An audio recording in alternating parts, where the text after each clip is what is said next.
বঙ্গোপসাগরে মাছ ধরতে গিয়ে গত 15 দিনের বেশি সময় ধরে নিখোঁজ রয়েছেন ভোলার লালমোহন উপজেলার 13 জন জেলে। নির্ধারিত সময়ের 6 দিন পরও তাদের কোনো খোঁজ না মেলায় চরম উদ্বেগ ও উৎকণ্ঠায় দিন কাটাচ্ছে তাদের পরিবার ও পরিজন। প্রতিনিধি মেজবাউদ্দিন শিপুর প্রতিবেদনে দেখুন desk report. Colour expert, George sap এবং মাইল্ড অন হ্যান্ডস টেকনোলজি সমৃদ্ধ অরিক্স ক্রিস্টাল ওয়াশ আপনার লন্ড্রি এক্সপার্ট। 10 নভেম্বর দুপুরে লালমোহন উপজেলার ধলিগৌরনগর ইউনিয়নের ফারুক মাঝির মা বাবার দোয়া নামে ট্রলিং বোটে করে মাছ শিকারের উদ্দেশ্যে রওনা হয় জেলেরা।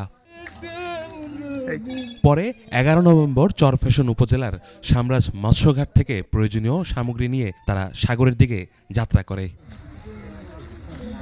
কথা ছিল 6 দিনের মধ্যেই তারা তীরে ফিরে আসবে, কিন্তু 2 সপ্তাহ পেরিয়ে গেলেও এখন পর্যন্ত তাদের সঙ্গে কোনো যোগাযোগ স্থাপন করা যায়নি। নিখোঁজ রয়েছেন দলিল মাস্টার বাজার এলাকার মাকসুদুর রহমান, খোকন, হেলাল, শামীম, সাব্বির, সজীব, জাহাঙ্গীর, নাসির মাঝি। এছাড়া একই ইউনিয়নের 9 নম্বর ওয়ার্ডের বাতিরখাল এলাকার আব্দুল মালেক, ফারুক, মাকসুদ, আলম মাঝি ও ফারুক মাঝি। তাদের কোনো সন্ধান মেলেনি। এতে চরম উদ্বেগ উৎকণ্ঠায় দিন কাটছে জেলে পরিবারগুলোর। 13 জন মানুষ গেছে, আজকে 15 দিন হয়েছে, তাদের কোনো খোঁজ খবর নেই।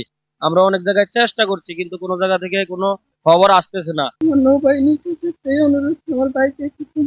আমাদের বাংলাদেশ সরকারের কাছে নিবেদন যে এদেরকে কিভাবে উদ্ধার করা যায়, সেই প্রক্রিয়াটা যেন বাংলাদেশ সরকার গ্রহণ করে। লালমোহন উপজেলার নির্বাহী কর্মকর্তা জানান, জেলেদের উদ্ধারে সংশ্লিষ্ট দপ্তরগুলো কাজ করছে।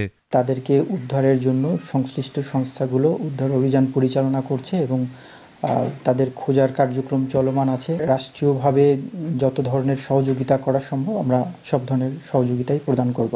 এদিকে নিখোঁজ জেলেদের সন্ধানে পরিবারের লোকজন ট্রলার নিয়ে সাগরের উদ্দেশ্যে রওনা দিয়েছে বলে জানা গেছে। ইউসুফ হাসান নাইম, 21 টেলিভিশন।